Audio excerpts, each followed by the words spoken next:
Abby. And I'm Caitlin, and welcome to Best Friends Book Club. Yeah, so today we are going to be discussing The Love Hypothesis by Ali Hazelwood, one of my favorite rom-coms.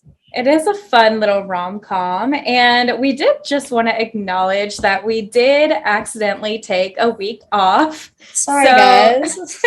Sorry, and we didn't actually acknowledge the fact that we're taking a week off, but yeah, we are alive and well. So lots of life changes. Glad to be back. Yeah, so it's mostly my fault. I bought a house and closed on it and repainted the entire thing literally the week before my finals. So I was busy and I was actually just going to try to do it anyway. And seriously, I was like, I can do it. And Cole was like, probably not. Maybe you should just go to sleep. But maybe not. Yeah, so it is my bad. But don't you worry, we're getting back on track this week. We're back like we never left. You'll never get rid of us that easily. So, the love hypothesis. So, we were going to start off the episode with a quick little synopsis, like we always do. And I thought before doing the synopsis, I can go ahead and read the back of the book for you guys.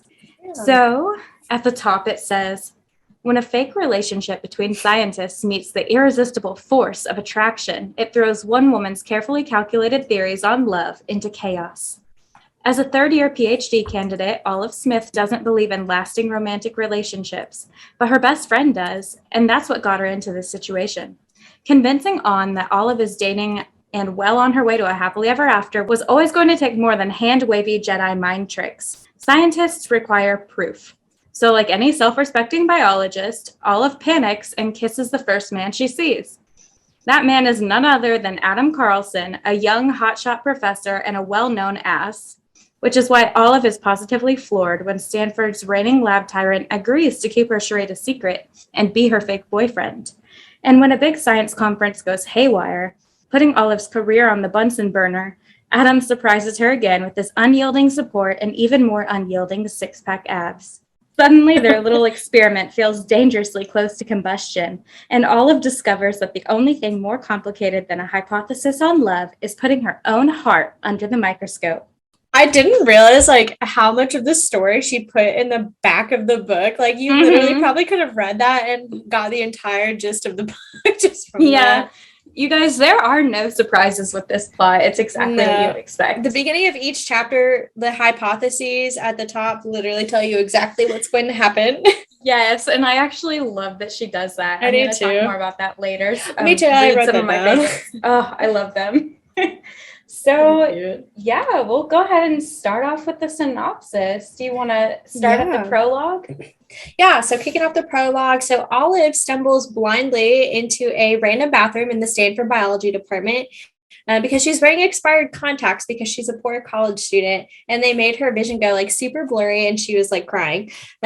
She's there to interview for the PhD program, and the guy, who she refers to as the guy the entire book, walks in and asks her why she's crying in his lab bathroom. And so Olive ends up asking the guy if she's cut out for the program, and he tells her that it really depends on the reason she's there.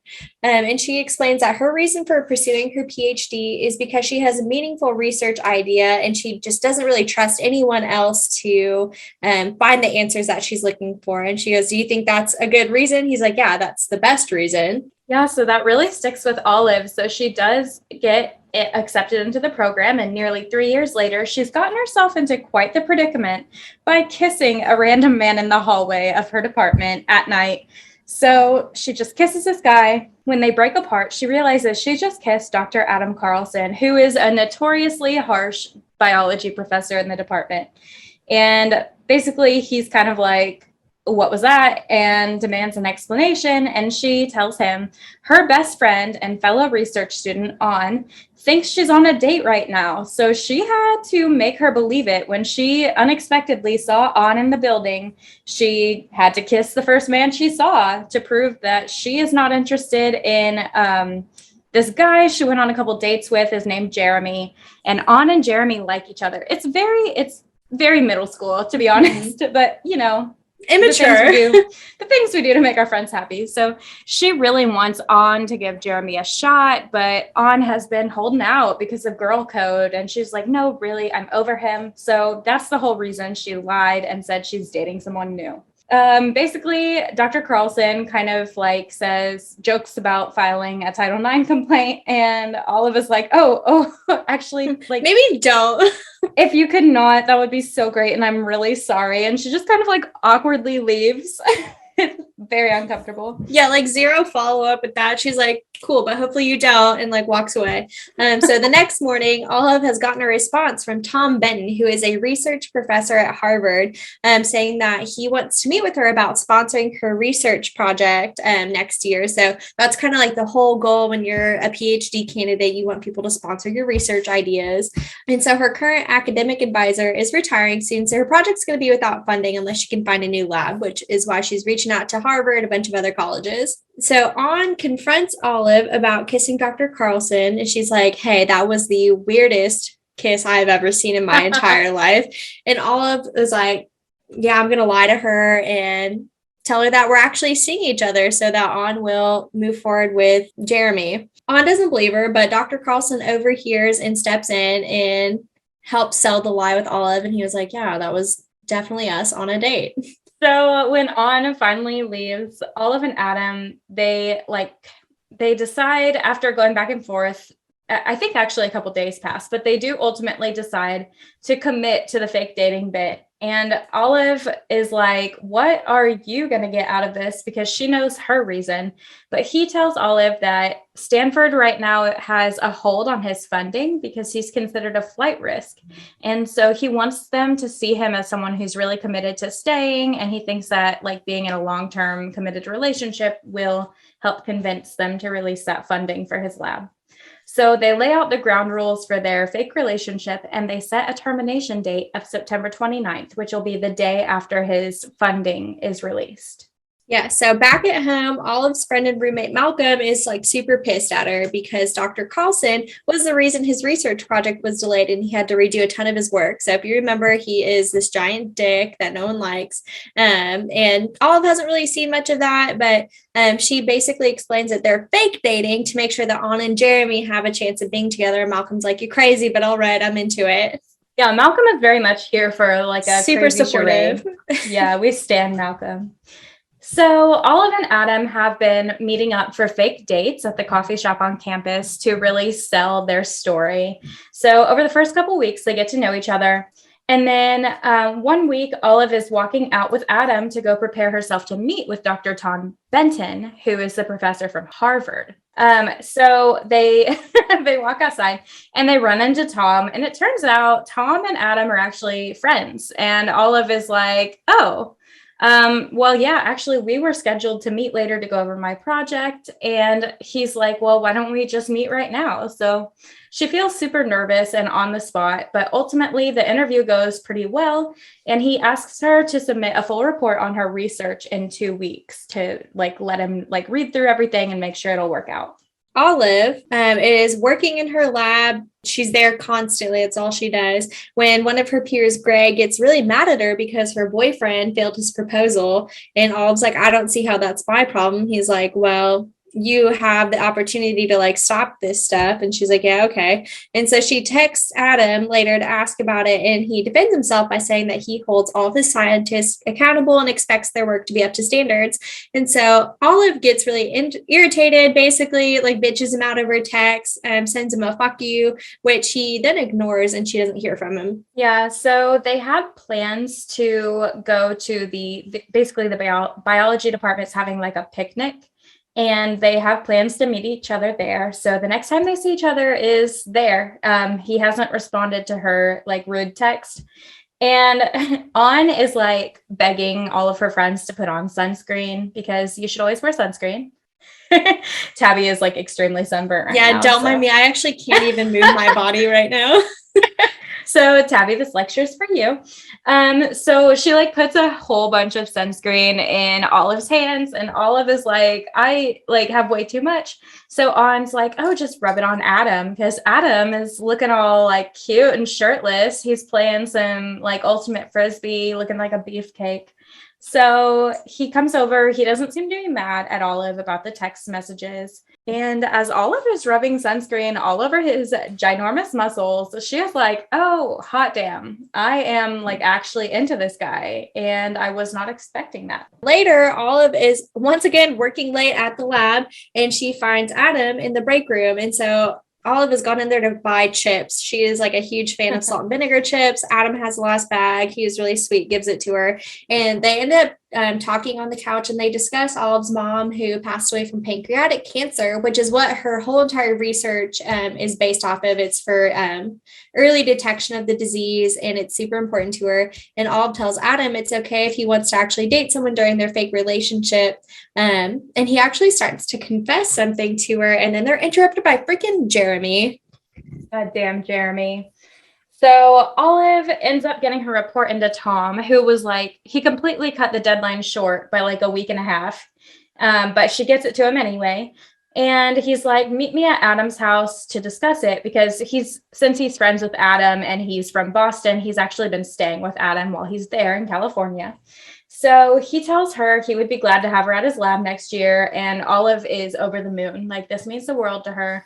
And she wants to celebrate with Adam. And they're kind of talking, and he says something along the lines of the advice that the guy from the bathroom had said on the day of her interview. And she realizes that, oh, I think Adam is that guy, because she couldn't see, but she knew that the guy had a really deep voice and he was tall and he had dark hair. And so she's like putting it together, like, that was Adam. So Olive asks Malcolm to meet with her at the campus coffee shop because she had that, come to Jesus about, her feelings for Adam and the fact that he is possibly the guy from her Stanford interview, and Malcolm knows all about it. And so she explains that she's too scared to tell him because she's grown so fond of their friendship and can't lose that. And she's asking Malcolm how she would even be able to tell him, and she can't stop thinking about him and has a huge crush on him when Adam shows up right behind her for their weekly coffee date. So he's been listening this whole time.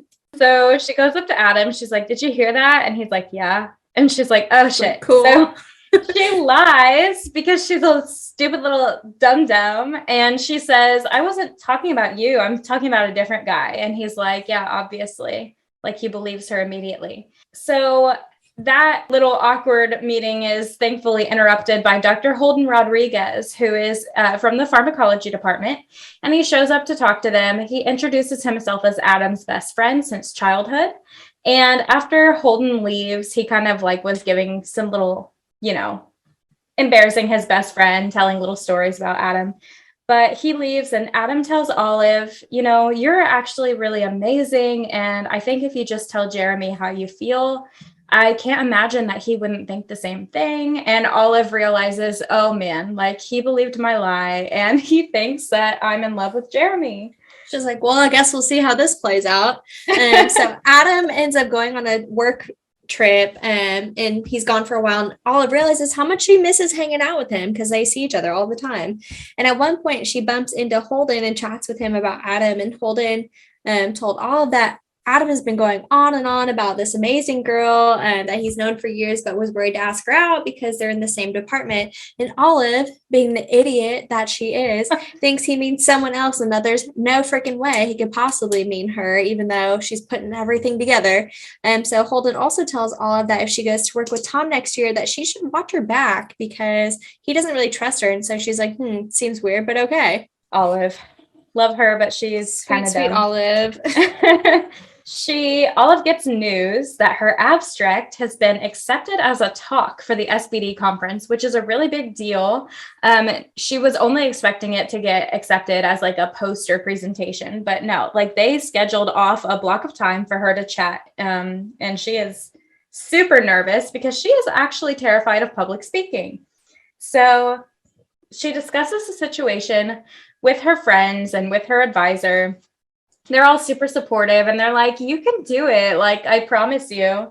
But later when she's talking with her friends, they break the news that they all have rooming arrangements for the conference because, On believes that she's really dating Adam. So they thought she would just be staying with him. And so whenever she's talking to Malcolm alone later, she's like, what do I do? Like, do I book my own place or something? And Malcolm's like, I don't know. Figure like, it I'm really out. sorry, but you're on your own. Yeah, her friends are actually not good friends.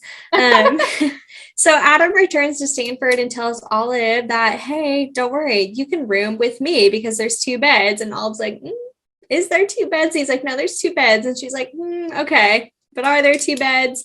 And they end up talking about Olive's presentation at the conference. And Adam opens up about how his own advisor was actually abusive and horrible to him in grad school. And so we get a little more insight on why Adam is the way that he is. And it also kind of hypes Olive up too.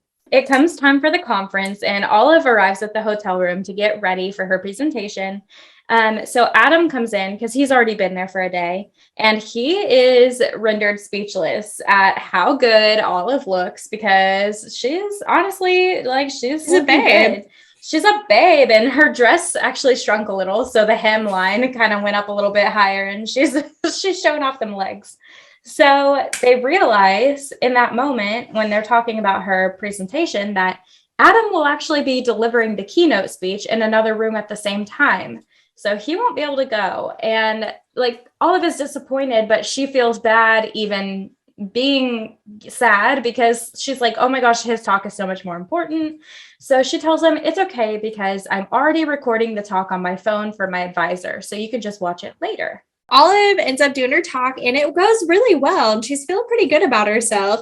And as she's walking to get her USB drive, Tom stops her and was like, girl, you did so good. And then he starts being like real creepy and shit and starts like hitting on her. And she was like, oh, like, no, thank you. Like tries to go in and kiss her. And she's like, I'm good. And then he like starts telling her how she only got the chance to present because she was sleeping with Adam and basically was like, yeah, and I expect you to start sleeping with me too when you come work for me in my lab because that's the only way that you're ever going to be successful, blah, blah, blah, being like a real just slimy piece of shit. Yeah, absolutely disgusting. And Olive, of course, is horribly upset by this, goes back to her hotel room and just like sobs in the dark by herself because she's just been sexually assaulted and harassed. And when Adam comes in, he is obviously concerned, like to find her like that.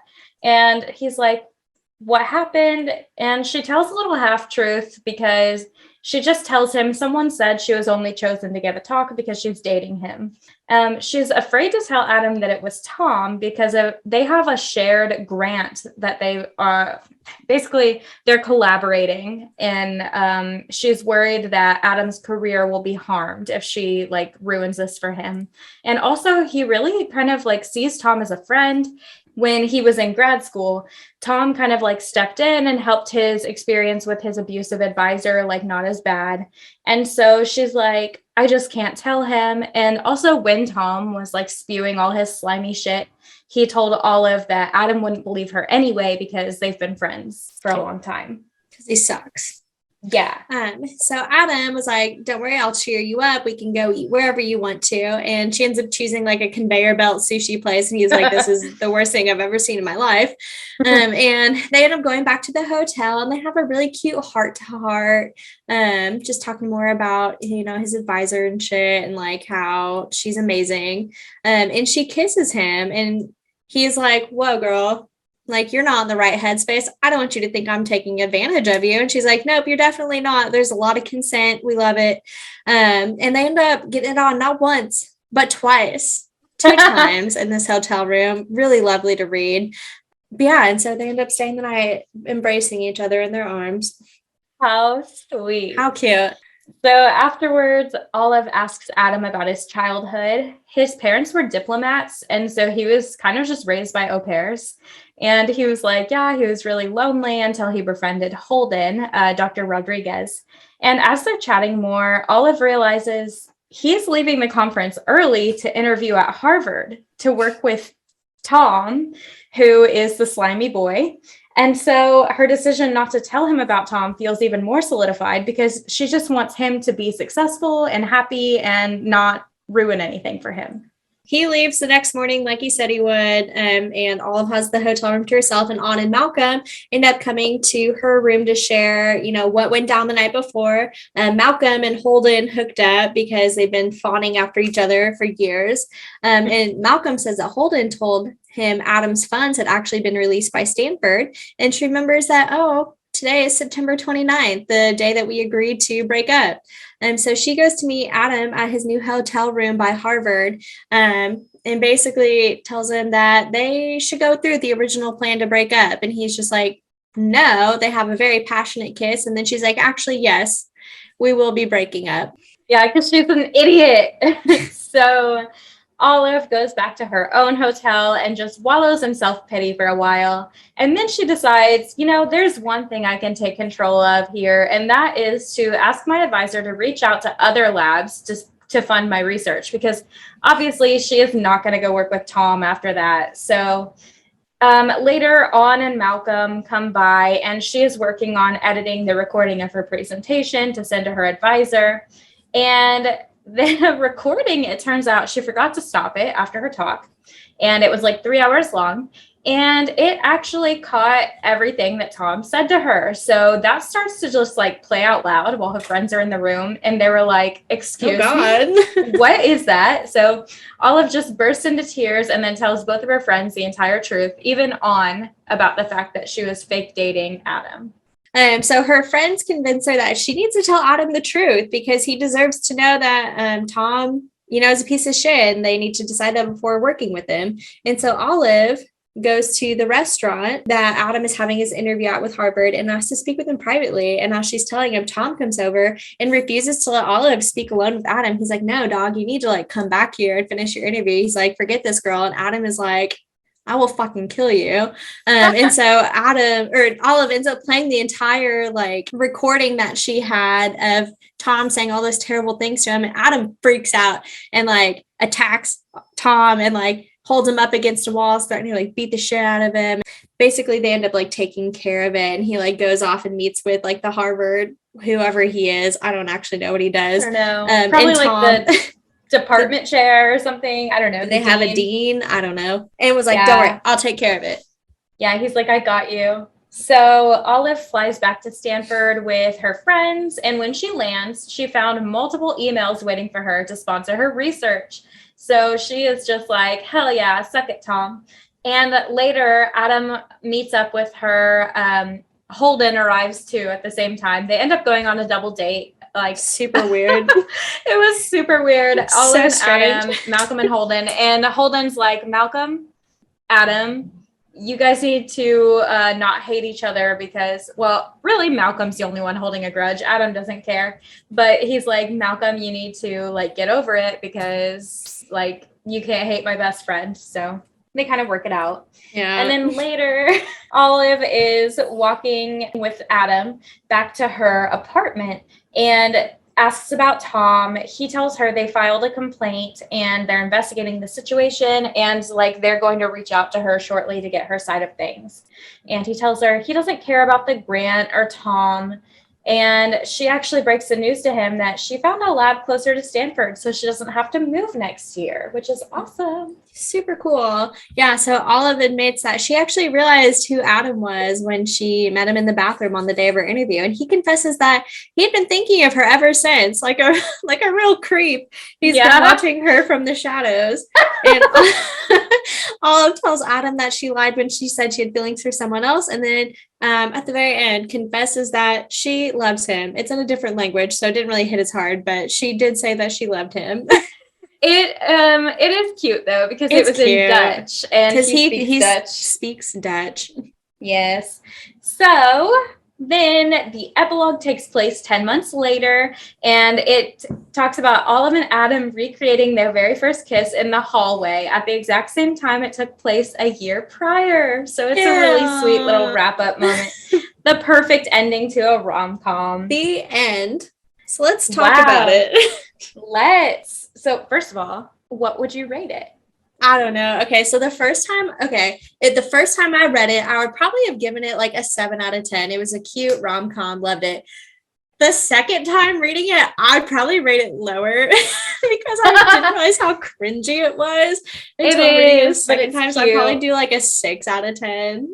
That is totally fair. I was thinking like, I always kind of think of my ratings in terms of like Goodreads, like 5 stars. So I think on a scale of 5 stars, for me, it's like a 3.7. Yeah, like 3.5. And I would round it up to a 4. But this was my first time reading it. So maybe if I read it again, it would be lower. I don't know. It had its good parts and it had its bad parts. It's very much like watching a bad Hallmark movie. Like, I don't know how many times you can rewatch it, but you feel good the first time you watch it for sure. And then the second time you're like, I probably won't do this again. Yeah, and you're like, I loved it, but I think I want to just keep it how it was in my memory and not ruin anything. Thanks for the memories. Yeah. Have a great summer. Love ya. My last. So the book itself is a parody of a rom-com. Like, it knows that it's cheesy. It knows that it's cringy sometimes. Point. Yeah. It is very much like, there are times that Olive will break the fourth wall. She'll say, when they first start fake dating, she refers to it as like a trope in rom-coms. And Adam is like, I don't know what does that even mean? And she's like, because like the fake dating and then they fall in love. And he's like, no, I don't know what you're talking about. But he was probably secretly like, fuck yeah, let's do it then. Like, I fucking love this shit. And also later with the hotel room, he says there's 2 beds and she's like, okay, but there's only going to be one. Yeah, she's like, there's always just 1 bed. And he's like, what do you mean? What do you mean always? I booked 2 beds. He's like, I can show you the receipt. It is really funny. And I actually laughed out loud multiple times reading this book. Same. It was very funny. Her inner monologue is like one of my favorite things about this book, because like it is just very similar to the way I think, and like that cracked me up. And so I do feel like I shared some like similarities there with her, but also some stuff I was just like, you're being a dumb bitch, like stop it. But yeah, and that kind of comes back to the miscommunication trope, which we don't love, and we've talked about that before. But all of these times when, they were both secretly pining for each other, if one of them had just goddamn said, like, you're hot, I want to date you for real. Multiple times it was like Adam started to say something and then he got cut off, and it's just like, God damn it, Adam. I know. Can't you just be like, Jeremy, actually, Adam was about to say something. Very step out for a second. Like, it's not that hard. Yeah, it is. Or if he literally had just like asked her out any of the 3 years that he's been watching her, because that was weird to me too, was that like Holden was like, yeah, he's been like, he's like, you guys have known each other for a while, right? And she was like, no, like we just started hanging out like a couple weeks ago. And he's like, no, like this dude's known you for 3 years. And she's like, no, he certainly hasn't. He was like, Holden's like, shit. Holden's like, hey man, what the fuck? Like, you've been like talking about this girl like you know her deep dark secrets, like you know what she likes to eat, and you've never talked to her before. Holden called that MFer up right after he left that conversation with Olive. He's like, dog, what the fuck? Me? Because Olive even said, like, when she met Tom and when she met Holden, she was like, you didn't tell them that this was a fake relationship. And he was like, no. And it's because they think it was real for him. It's because they know that I'm in love with you already. That was like kind of a red flag for me. Like, not a red flag. It's weird though, right? Because it's like when she was like, yeah, like I need you to fake date me. He's like, yeah, fucking twist my arm, I guess. Yeah, it's like a pink flag. Yeah, it's like it's not a hard no. Concerning, but like not. Yeah, but I do wish that they had like talked about it more, because I feel like it was never really like.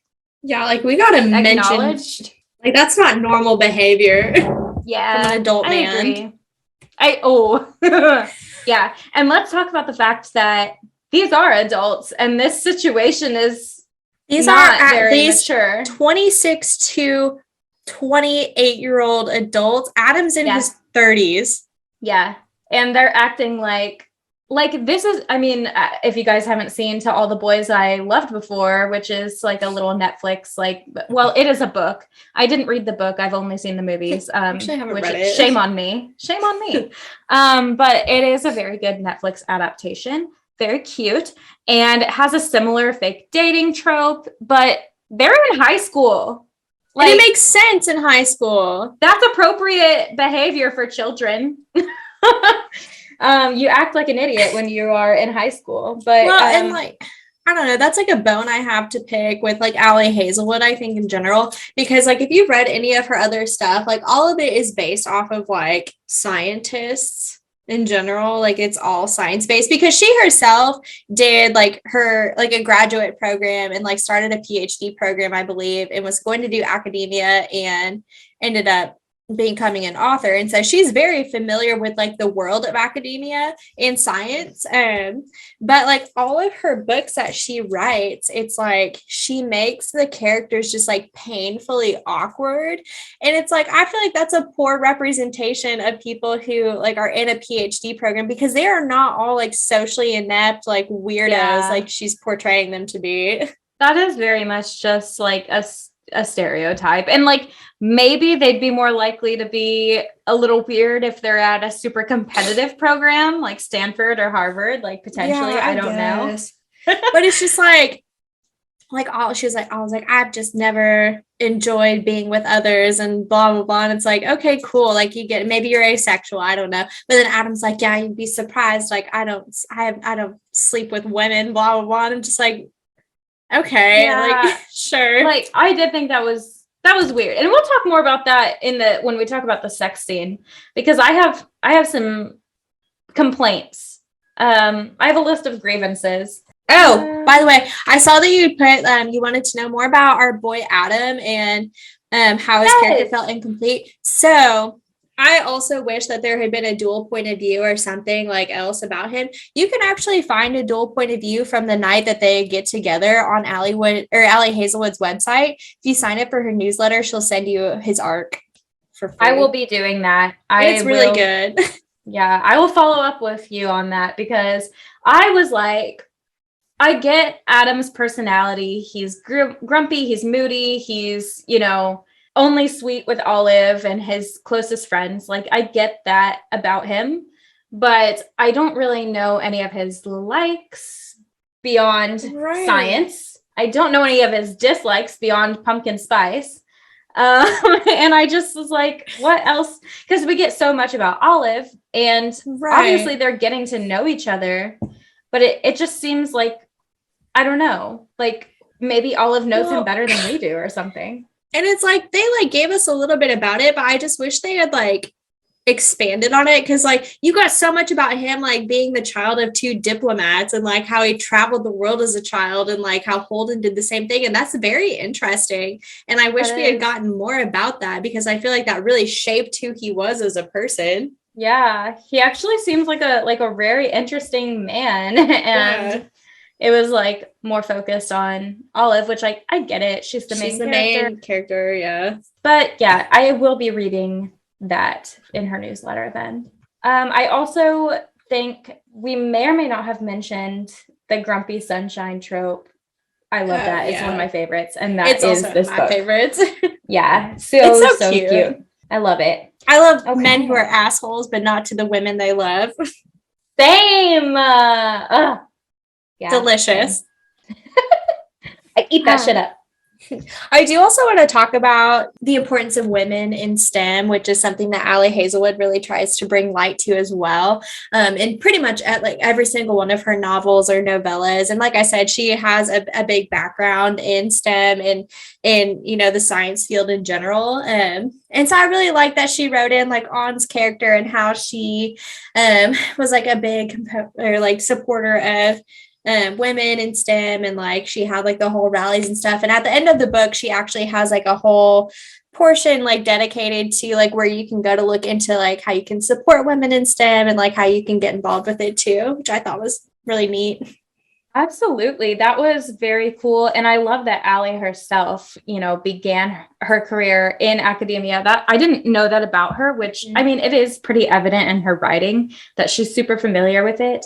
For those of you who don't know, my bachelor's degree is in biology, which, you know, is not like like anyone can do that. Let's be honest. If you if you put your mind to it. But I am currently in a PharmD program, which I will say has quite a bit of representation for women. That actually there are more female pharmacists than there are male in the United States, which is I think it's been that way for a while. Yeah. Now there are less female pharmacists in positions of leadership than there are men, so that is something obviously that there's room for improvement. But yeah, that there's really like in the pharmacy field, I don't see a whole lot of that discrimination firsthand. In general, though, it is an issue. Yeah, I mean, it made me think of my younger sister, who is, for those who don't know, she is in an engineering program, and it is very much like a male-dominated field. And so it's always really cool to see like strong female characters like in that type of position, because a lot of women don't think they can do jobs in STEM and or have careers in STEM, and they can. So yeah, we love Just wanted to shout that out. STEMinist, as she calls them, which I think is cute. Her Amazing. STEMinist novels and novellas.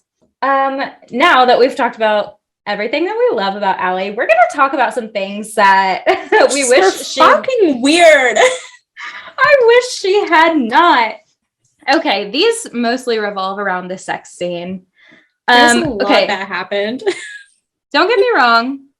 There were parts that I loved, but there were so many parts that I did not love. It overshadowed the good parts. Yeah, I was knocked off my rocker. Mm-hmm. Yeah, so he is at one point, they have already like kind of decided to go for it at this point.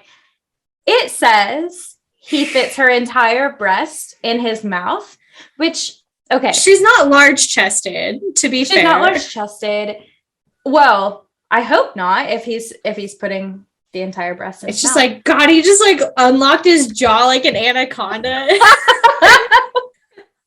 I would hate to witness it. Oh my God. If anyone ever tried to do that to me, I would say no thank you.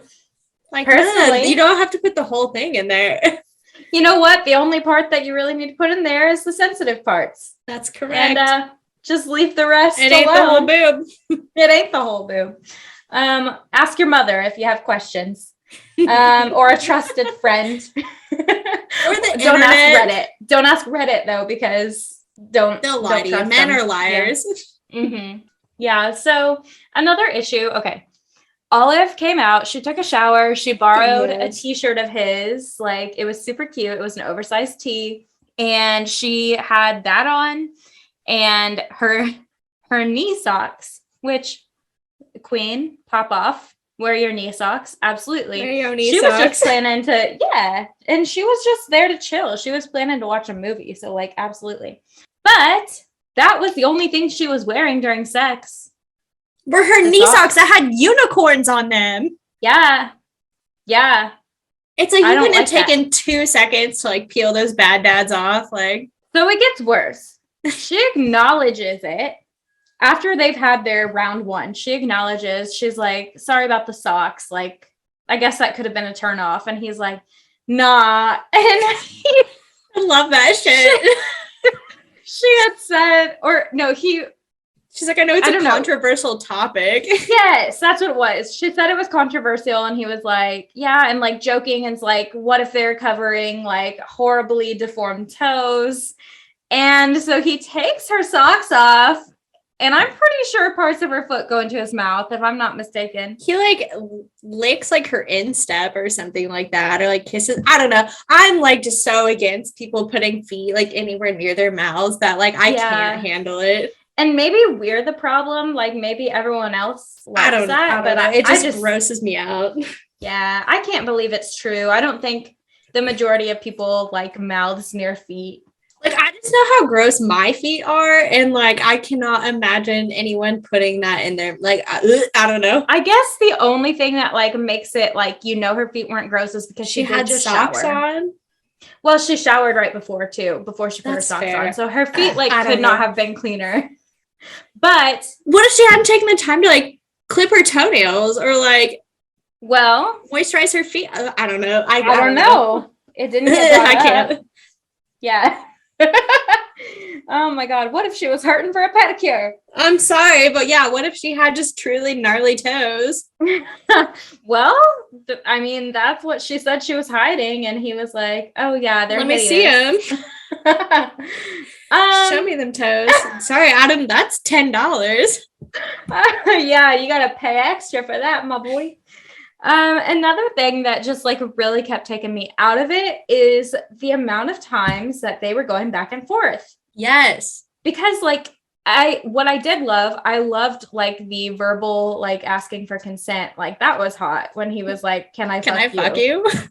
Yeah. Like, yeah, sir, you can. Yeah. Like absolutely love that. What was not hot was the amount of times that they were like, wishy-washy and like, well, one of them would freak out and be like, are you sure you want to? And then like it just like it kept ruining the momentum, and they were still having a good time, so I guess it's fine.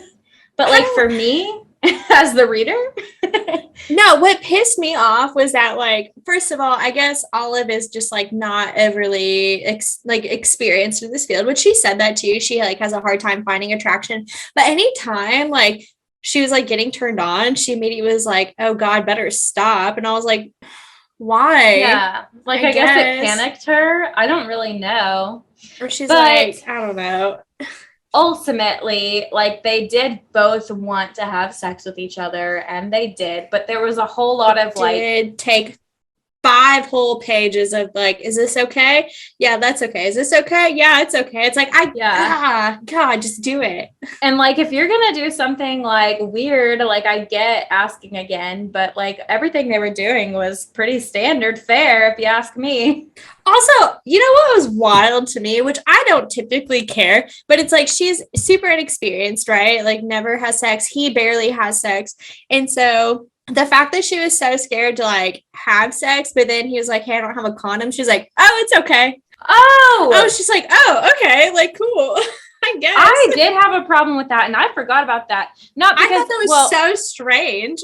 They both were like fine with it because they like she was on birth control, and like, yeah, there was no way they would like have an STI. But like my issue is just like, why did we write that in?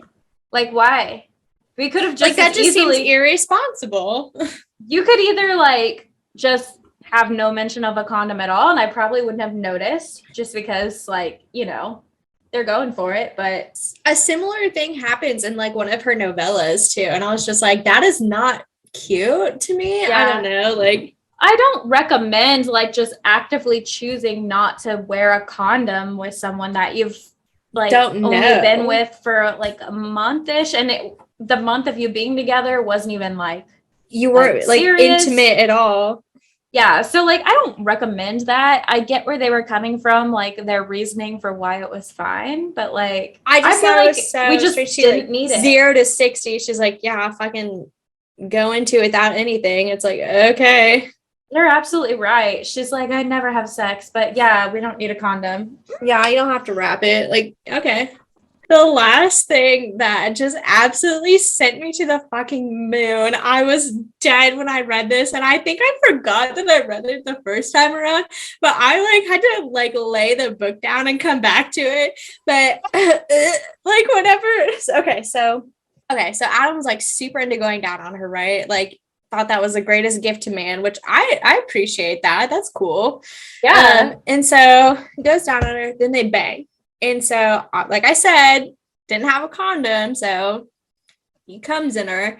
And then they wanted to go round 2, and she was like, no, I'm all sticky. And he said, don't worry, I'll clean you up myself. And I wanted to peel my own skin off, because then he goes back down on her again.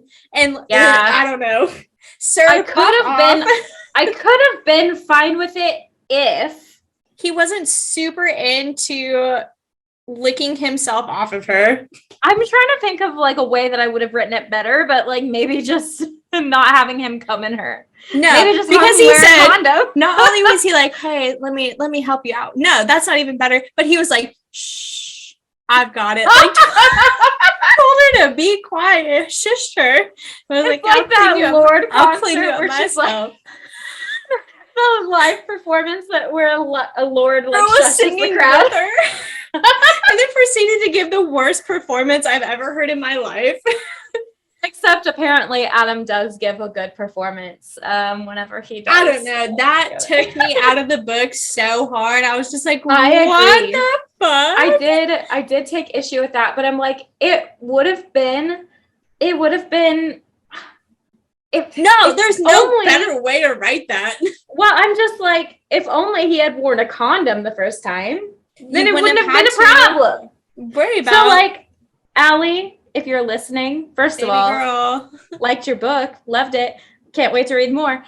Just have them wear condoms every time, or just don't mention it and pretend like they wore a condom. Just be like, he was really nice and got up and got her a towel and wiped her off, and then they had sex again. That's cool. Yeah, I licked myself off of her. Yeah, that kind of just makes my tummy hurt, and like, I can't speak from personal experience because like, I'm not a man who could come into someone and then lick it up, but I don't think I would. I don't think I would. No, I think I would get a towel. I think you're right. Or you know what? Just have that quick shower. Go shower together. Just do that. I don't know. Why don't maybe if you're into that, I'm sorry. Like, you keep doing you, and that's totally fine. But like, for me, just the way it was written, I was just like, I think it's specifically the shushing. He's like, baby girl, don't even talk anymore. Like, say less. I will take care of you. Actually, shut the fuck up. I'm gonna clean this mess up with my mouth. It's like the Tyler, the Creator thing when he like shushes the girl while he's like on her cook show. I don't know if you've seen that TikTok. Yes, I have. I'm not. Oh my god. So now that we've like torn it apart, let's talk about the good parts of the sex scene because there were some. What a dominating man our Adam is. What a dominating man. So when they're first making out, Olive like remembers their first kiss together because he like touches her ribcage and she remembers that he did that during their first kiss. And so she kind of like says that to him. And he's like, okay, bet. So he like licks up her ribcage and like bites it and he's like, here. And she like doesn't respond. Like it would kind of hurt. I don't know. I don't know. I'm sure he wasn't vampiring it up, but yeah. So he's like asking here and she's not responding. And so he says, pay attention, sweetheart. Like my soul left my body. Goodbye. I was in outer space. And that is the moment the book took a turn for the best. And I was just like, oh, okay. Like we're getting a full scene here. Yeah. I was like, oh, it's here. It's here. Because you've been waiting all book for this. Yeah, because up to then, like, you had super cute moments where she, like, sits on his lap, or she, like, gives him a kiss, or, like, puts sunscreen on him. You're like, wow, how PG of you. Like, this is very sweet and all. But then all of a sudden, he's just like, pay attention. I was like, oh, God, okay. I know. Which, by the way, during the synopsis, we did forget to talk about. Yeah, some stuff.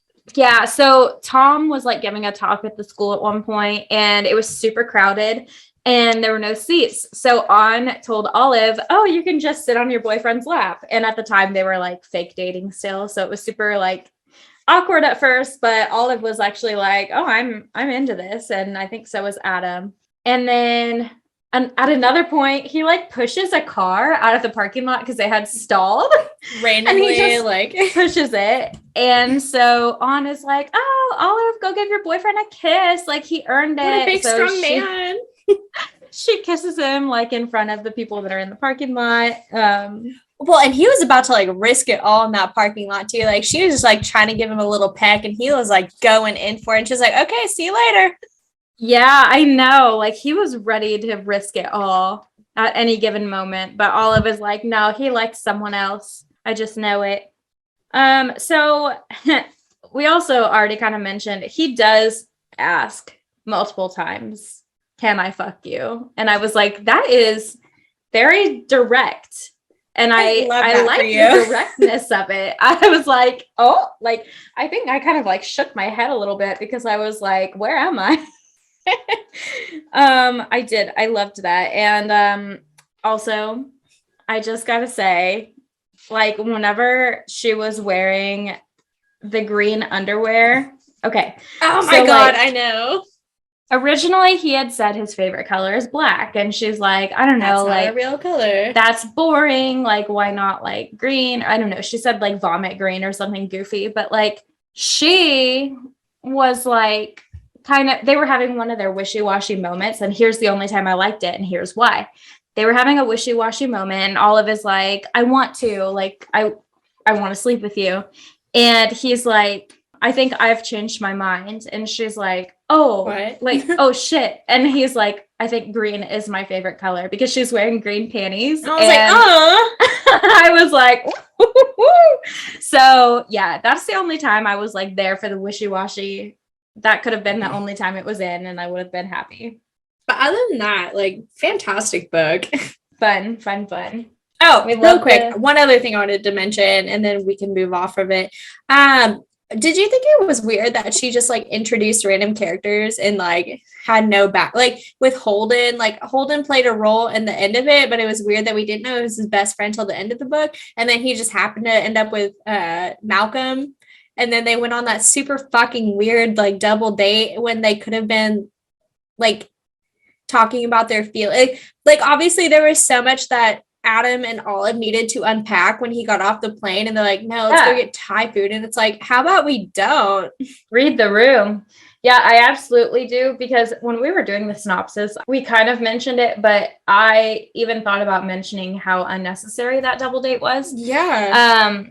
I thought that Malcolm and Holden getting together in general was unnecessary. I think she just wanted to have like diversity, and she's like, yeah, might as well slap these two characters together. I guess, but it's just weird that they were all like, there were so many connections, I think is what, because Jeremy and An were together from the same department. And then Malcolm started dating another professor at the school. Like, why are you all dating each other? Is kind of what I was weird. Like. Yeah. And like, I get for the sake of simplicity, like making the connections really easy and stuff, but yeah, definitely not realistic. And I feel like Malcolm was like kind of lusting after Holden the whole book, but like, why did we go from 0 to 100? Like, why did they finally sleep together? And they're like, oh yes, we're getting married now.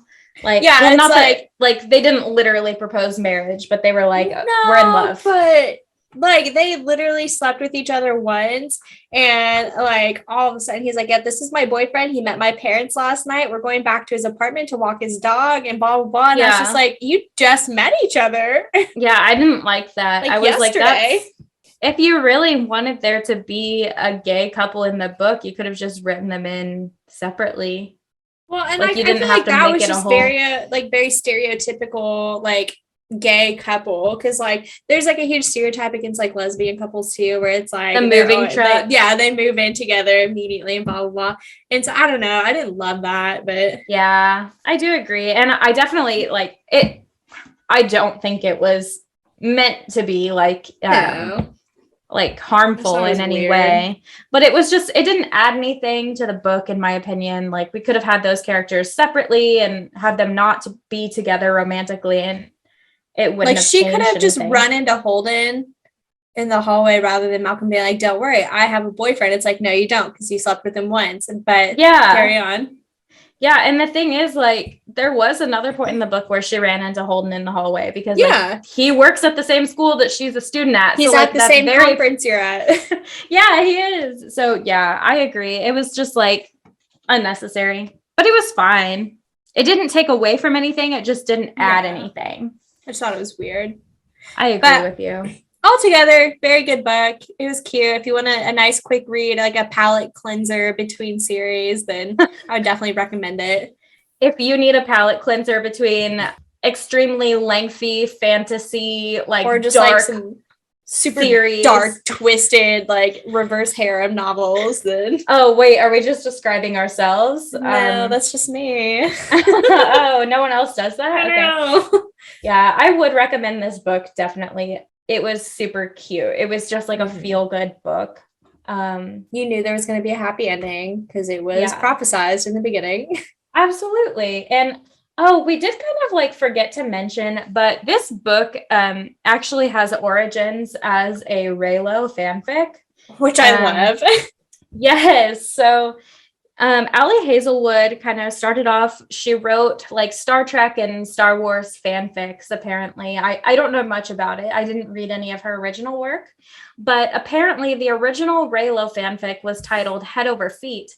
And On mentions the phrase head over feet at the end whenever Olive finally confesses to On that like she actually likes Adam for real, but they had been fake dating. On says that she's head over feet for him. And I thought that was super cute. But yeah, like it originally, and that makes sense that it was a Reylo fanfic because Grumpy Sunshine, like they are I basically could that. not picture, I don't know, in my head, I didn't want to picture him as Adam Driver, though, was the only thing. Like, in my Mm-hmm. head, he did not look like Adam Driver, and I know he was supposed to be based off of him, but like, I just couldn't do it. Yeah, I think like for me, because I can't truly picture people when I'm reading, like Yeah. I kind of just like on the front cover of the book, there's a little like fan art of them that like shows how they're supposed to look. And I don't know. I was just like, yep, that's what Okay, they look well, like. that's how they look.